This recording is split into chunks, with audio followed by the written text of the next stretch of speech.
আসসালামু আলাইকুম প্রিয় রসায়নবাসীরা, কেমন আছো তোমরা সবাই? আশা করি সবাই ভালো আছো। আজকে রসকাট পর্বে তোমাদের সবাইকে স্বাগতম।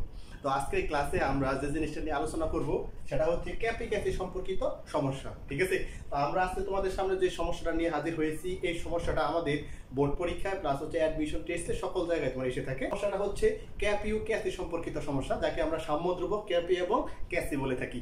দেখো তোমার কাছে এরকম তিনটা বিক্রিয়া দেওয়া আছে, রাসায়নিক বিক্রিয়া দেওয়া আছে। ওই বিক্রিয়াগুলো থেকে তোমাকে যে প্রশ্নটা বলা হয়েছে যে উপরের কোন বিক্রিয়ায় ক্যাপি সমান ক্যাসি, অর্থাৎ সাম্যধ্রুবক ক্যাপি এবং ক্যাসি উভয়টা সমান হবে উপরের কোন বিক্রিয়ার মাধ্যমে।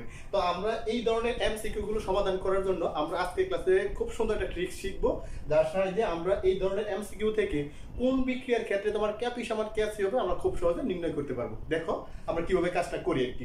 তো প্রথম কথা হচ্ছে তোমরা একটু মনে রাখবো, তোমার কাছে যে বিক্রিয়াগুলো দেওয়া থাকবে মনে রাখতে হবে বিক্রিয়াগুলোর ক্ষেত্রে আমাদের বিক্রিয়ক এবং উৎপাদ সবগুলোর অংশ ভৌত অবস্থাটা গ্যাসীয় অবস্থা আছে কিনা। যদি আমাদের সবগুলো অবস্থা অর্থাৎ বিক্রিয়ক এবং উৎপাদের ভৌত অবস্থাগুলো গ্যাসীয় থাকে, তাহলে মনে রাখবা যে আমাদের সকল উপাদান নিয়ে আমাদের কাজ করতে হবে। ঠিক আছে, যদি আমাদের গ্যাসীয় অবস্থাটা না থাকে অর্থাৎ সলিড অথবা তোমার কি লিকুইড অবস্থাটা থাকে, তাহলে কিন্তু ওই পদার্থের মূল সংখ্যাটা আমাদের কি করতে হবে, বাদ দিয়ে দিতে হবে। এই ক্ষেত্রে আমরা যে জিনিসটা দেখতেছি তোমার কি নাইট্রোজেন এবং হাইড্রোজেন বিক্রিয়া করে তোমার কি অ্যামোনিয়া গ্যাস তৈরি করতেছে, আবার হাইড্রোজেন এবং আয়োডিন মিলে তোমার কি হাইড্রোজেন আয়োডাইড গ্যাস তৈরি করতেছে, আবার PCl5টা তোমার বিয়োজিত হয়ে PCl3 এবং কি Cl2 উৎপন্ন করতেছে। এই ক্ষেত্রে সবগুলো তোমার কি বিক্রিয়কের এবং উৎপাদের যে অবস্থাগুলো দেখতেছে আমাদের ভৌত অবস্থা গ্যাসীয়, তাহলে এই ক্ষেত্রে সবগুলোর ভৌত অবস্থায় আমাদের কি করতে হবে, কাউন্ট করতে হবে। তো প্রথমত আমাদের ক্যাপি এবং ক্যাসি নির্ণয় করতে গেলে আমাদের যে জিনিসটা মাথায় থাকতে হবে সেটা হচ্ছে একটা কথা স্পষ্ট করে মনে রাখবা, যে সকল রাসায়নিক বিক্রিয়ার ক্ষেত্রে ঠিক আছে আমাদের মূল সংখ্যার পার্থক্য শূন্য হবে। মূল সংখ্যার পার্থক্য তোমার কি হবে, শূন্য হবে, অর্থাৎ ডেল এন এর মান তোমার কি হবে, শূন্য হবে। ওই সকল রাসায়নিক বিক্রিয়ার ক্ষেত্রে ক্যাপি সমান তোমার কি হবে, ক্যাসি হবে। ঠিক আছে, আমরা এই কথার মাধ্যমে কিন্তু সব সহজে বের করতে পারি। অর্থাৎ ক্যাপি সমান ক্যাসি হইতে গেলে অবশ্যই কি করতে হবে, ডেল এন অর্থাৎ মূল সংখ্যার পার্থক্যটা আবার শূন্য হতে হবে।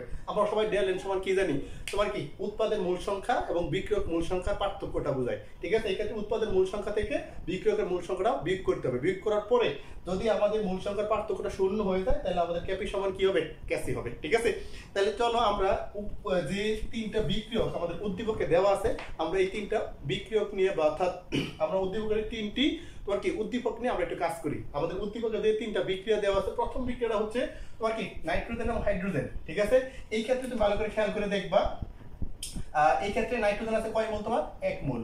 ঠিক আছে, আর হাইড্রোজেন আছে কয় মোল, তোমার 3 মোল। এই ক্ষেত্রে উৎপাদের মধ্যে অ্যামোনিয়া গ্যাস উৎপন্ন হয়েছে কয় মোল, 2 মোল। ঠিক আছে, তাহলে এই ক্ষেত্রে আমরা এই বিক্রিয়ার ক্ষেত্রে যদি তোমার কি ডেল এন এর মান অর্থাৎ মূল সংখ্যার পার্থক্যটা বের করতে জানি, তাহলে হবে ডেল এন সমান আমরা কি জানি, মূল সংখ্যার পার্থক্য অর্থাৎ n2 মাইনাস কত, n1, অর্থাৎ উৎপাদের মূল সংখ্যা বিয়োগ হচ্ছে তোমার কি বিক্রিয়কের মূল সংখ্যা। এই ক্ষেত্রে অ্যামোনিয়া উৎপাদন বিক্রিয়ার মধ্যে তুমি উৎপাদ আছে অ্যামোনিয়া কয় মোল আছে, 2 মোল, তাহলে এই ক্ষেত্রে n2 মান হবে 2। আর বিক্রিয়কের ক্ষেত্রে দেখো 3 মোল হাইড্রোজেন আর 1 মোল, তাহলে যোগ করলে আমরা কত মোল পাইতেছি, 4 মোল পাইতেছি। ঠিক আছে, তাহলে এই ক্ষেত্রে মান হবে 2 মাইনাস এর 4, তাহলে এই ক্ষেত্রে তার মান হবে মাইনাস এর 2। তাহলে আমরা প্রথম বিক্রিয়ায় কিন্তু দেখতে পারতেছি যে ডেল এন এর মান কিন্তু শূন্য হয় নাই, অর্থাৎ মূল সংখ্যার পার্থক্য তোমার কি হয় নাই, শূন্য হয় নাই। তাহলে আমরা খুব সহজে বুঝতে পারছি এক নম্বর বিক্রিয়ার ক্ষেত্রে আমাদের ক্যাপি সমান ক্যাসি হবে না। তারপরে আসো যদি আমরা 2 নম্বর বিক্রিয়ার ক্ষেত্রে দেখি, এই ক্ষেত্রে হাইড্রোজেন এবং আয়োডিন বিক্রিয়া করে তোমার কি তৈরি করতেছে, হাইড্রোজেন আয়োডাইড গ্যাস উৎপন্ন করতেছে। এই ক্ষেত্রে যদি আমরা মূল সংখ্যার পার্থক্যটা বের করতে যাই, তাহলে ডেল এন সমান কত জানি, n2 মাইনাস এর কত, n1। ঠিক আছে, তাহলে এই ক্ষেত্রে আমরা যে বিষয়টা খেয়াল করব সেটা হচ্ছে আমাদের উৎপাদে কয় মোল আছে হাইড্রোজেন আয়োডাইড গ্যাস, 2 মোল, তাহলে 2 মাইনাস আমাদের বিক্রিয়কে কয় মোল আছে, দেখো এই ক্ষেত্রে 1 মোল, এই ক্ষেত্রে 1 মোল, তাহলে যোগ করলে কত মোল পাইতেছো, 2 মোল। তাহলে আমাদের উৎপাদের ক্ষেত্রে 2 মোল এবং বিক্রিয়কের ক্ষেত্রেও কয় মোল, 2 মোল, তাহলে 2 থেকে 2 বাদ দাও, তাহলে কিন্তু শূন্য। তাহলে তুমি খুব সহজে দেখতে পাচ্ছ যে 2 নং বিক্রিয়ার ক্ষেত্রে কিন্তু আমাদের অলরেডি কি করে আসছে, চলে আসছে যে মূল সংখ্যার পার্থক্য শূন্য আসছে।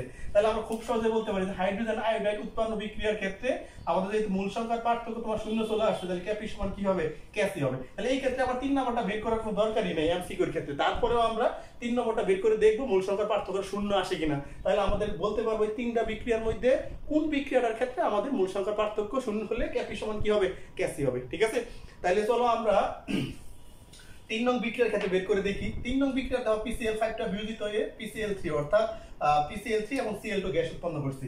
এই ক্ষেত্রে উৎপাদে আমার আছে হচ্ছে তোমার 1 মোল, এই ক্ষেত্রে 1 মোল, তাহলে 2 মোল, আর এই ক্ষেত্রে 1 মোল। ঠিক আছে, তাহলে আমাদের ডেল এর মানটা বের করো, তোমার কত হয়, n2 মাইনাস কত হইতেছে, n1 হচ্ছে। তাহলে এই ক্ষেত্রে উৎপাদের মূল হচ্ছে 1 আর 1 কত, 2, মাইনাস বিক্রিয়কের মূল হচ্ছে কত 1, তাহলে এখানে বাদ দিলে কত হইতেছে 2 থেকে 1 বাদ দিলে পাইবে কত মোল 1 মোল। তাহলে আমাদের সহজভাবে বোঝা যাচ্ছে এই PCl5 বিয়োজিত হওয়ার বিক্রিয়ার মধ্যে মূল সংখ্যার পার্থক্য তোমার কত 1। তাহলে আমরা খুব সহজেই বলতে পারি যে অ্যামোনিয়া উৎপাদন বিক্রিয়ায়, হাইড্রোজেন আয়োডাইড গ্যাস উৎপন্ন বিক্রিয়ায় এবং PCl5 বিয়োজন বিক্রিয়ার মধ্যে 2 নং বিক্রিয়ার ক্ষেত্রে আমাদের ডেল এর মান কত পাওয়া যাচ্ছে 0 পাওয়া যাচ্ছে। তাহলে আমরা খুব সহজেই বলতে পারি 2 নং বিক্রিয়ার ক্ষেত্রে ডেল এর মান যেহেতু 0, তাহলে অবশ্যই ক্যাপি সমান কি হবে ক্যাসি হবে। অর্থাৎ এই হাইড্রোজেন আয়োডাইড বিক্রিয়ায় ক্যাপি এবং ক্যাসির মান, প্রিয় শিক্ষার্থীরা, তাইলে আমরা খুব সহজে বিষয়টা দেখে পেলাম, তাই না? আমরা তাই এই তিনটা বিক্রিয়ার ক্ষেত্রে খুব সহজে বলতে পারবো কোন বিক্রিয়ার ক্ষেত্রে ক্যাপি সমান কি হবে ক্যাসি হবে। তাহলে মূল বিষয়টা কি, যে সকল রাসায়নিক বিক্রিয়ার ক্ষেত্রে তোমার মূল সংখ্যার পার্থক্যটা 0 হবে, ওই বিক্রিয়ার ক্ষেত্রেই আমাদের ক্যাপি সমান কি হবে ক্যাসি হবে। ঠিক আছে? তো আজকে ক্লাস আশা করি আমাদের ওই ক্যাপি ক্যাসির সমস্যা সমাধান খুব সহজে আমরা করতে পারছি। প্রতিদিন এরকম মজার মজার ক্লাসগুলো রসায়নগরের ফেসবুক পেজে, ইউটিউব চ্যানেলে প্রতিদিন আপলোড হবে। সবাই ক্লাসগুলো বেশি বেশি করে শেয়ার করে দিবে এবং ক্লাসগুলোকে কমেন্ট শেয়ারের মাধ্যমে বন্ধু বান্ধবকে জানিয়ে দিবে এবং তাদেরকে বলবে যে রসায়নগরের পক্ষ থেকে এরকম মজার মজার ক্লাসগুলো আপলোড হচ্ছে। সবাইকে ধন্যবাদ, সবাই ভালো থাকবে। আসসালামু আলাইকুম ওয়া রাহমাতুল্লাহি ওয়া বারাকাতুহু।